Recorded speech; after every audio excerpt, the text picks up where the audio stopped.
কেটে আমি একটু আলু ভেজে দিয়ে এইকে আমি রান্না করবো, খুব ভালো লাগে খেতে। বন্ধুরা তোমরা খাও তো কলমি শাক। একটা করে আমি সমস্ত শাকগুলি বেছে নেব, কলমি শাকগুলি।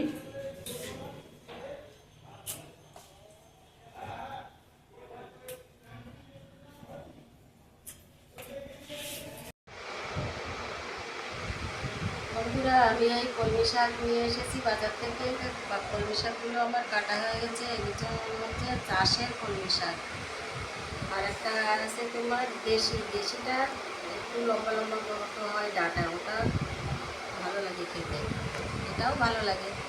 এই কলমি শাক আর আমি এই যে আলু কেটে রেখেছি ছোটো ছোটো করে, এই আলুটাকে ভাজবো, ভেজে কলমি শাকটাকে এই আলু দিয়ে কলমি শাক ভাজা করবো, পেঁয়াজ আর এই লঙ্কা।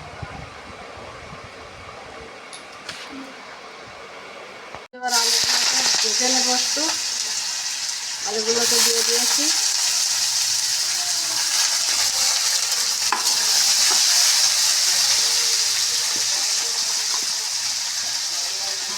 হলুদ দিয়ে দিয়েছি,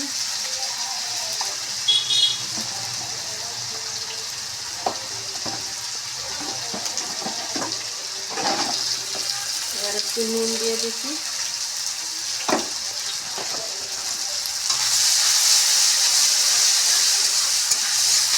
আলুটাকে একটু লাল লাল করে ভেজে নেব।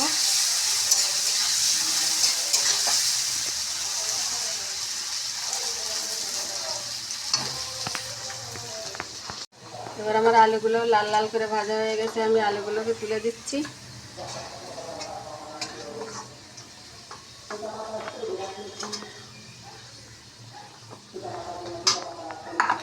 এবার আমি দিয়ে দিলাম পেঁয়াজটা আর লঙ্কা, এই যে লঙ্কা আর পেঁয়াজ।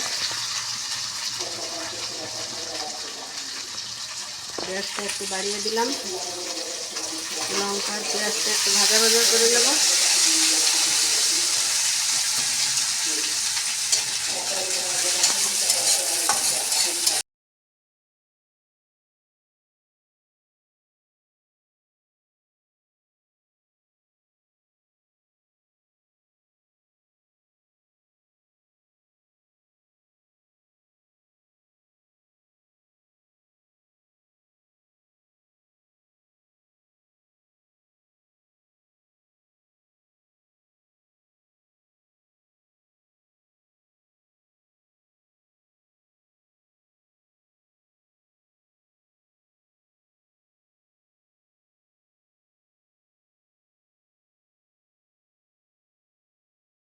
এবার আমি একটু সামান্য চিনিও দিয়ে দিয়েছি।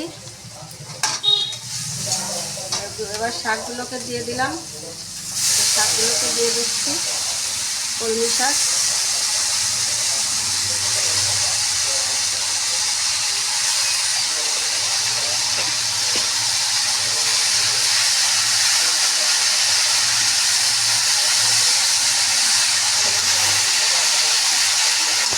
নাড়াচাড়া, এবার আমি ঢাকা দিয়ে দিচ্ছি, সিদ্ধ হয়ে যাক, তারপরে ভাজা ভাজা করে নেব। এবার আমি ঢাকনাটা তুলে দেখছি, দেখি কতটা সিদ্ধ হয়েছে শাকটা।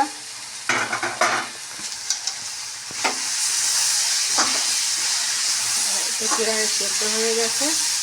এবার আমি একটু নাড়াচাড়া করবো, ভাজা ভাজা করবো।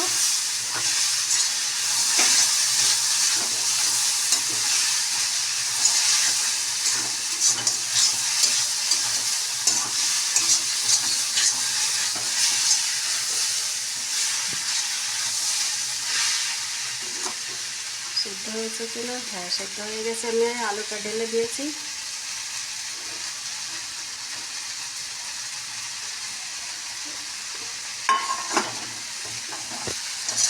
আলু দিয়ে কলমি শাক ভাজা ভালো লাগে, খেয়ে দেখবেন বন্ধুরা, তোমরাও খেয়ে দেখবেন। বন্ধুরা কলমি শাক ভাজাটা আমার রেডি হয়ে গেছে, আমি এবার ঢেলে দিচ্ছি।